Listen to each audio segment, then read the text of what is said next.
So this year's solar eclipse was sure something. Out of all the pictures, which I can't even see without me going blind or something, or I don't know, maybe it's a culture thing after all. This is the only picture that I can show without, not going blind. Speaking of DreamWorks, let's talk about Ruby Gillman. Back in June of 2023, DreamWorks released their newest animated feature at the time, Ruby Gillman, Teenage Kraken, and it wasn't quite the hottest movie of the summer. There are multiple reasons why, but today we're going to talk about 3 and why Ruby Gillman was a disappointment. So, let's talk about it. Number 1. Lazy marketing. When the trailer released back in March of 2023, people had no idea what this movie was about. It was like, wow, this is so interesting. Wait, what was this about again? A teenage kraken?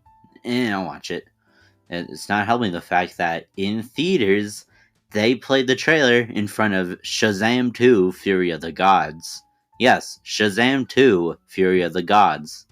The PG-13 movie, distributed by Warner Brothers and also by DC.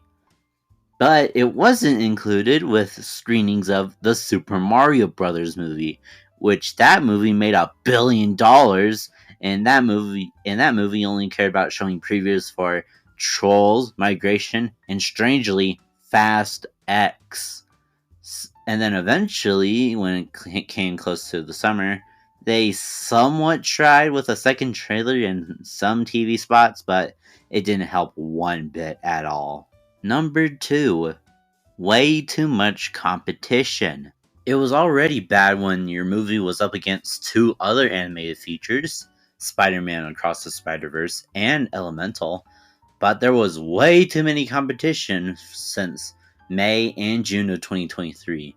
Some of them included The Little Mermaid live-action remake, Transformers Rises of the Beast, The Flash, and even Indiana Jones and the Dial of Destiny on the same day Ruby Gillman was released on June 30th.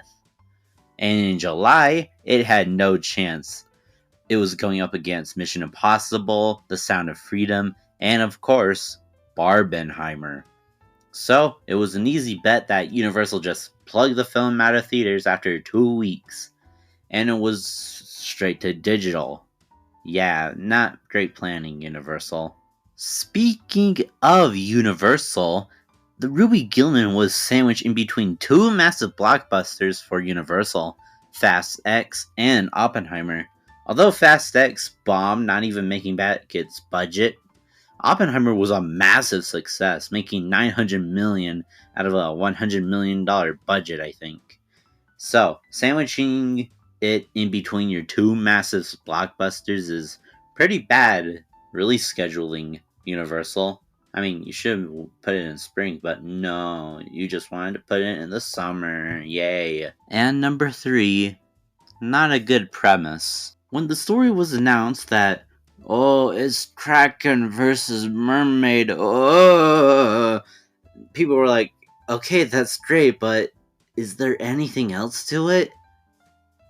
Universal responded with, no, that's basically it.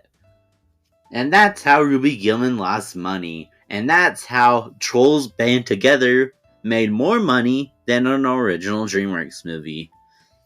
And this is why that original movies could be dying. Why did I say that? Oh my god, I'm in so much trouble now.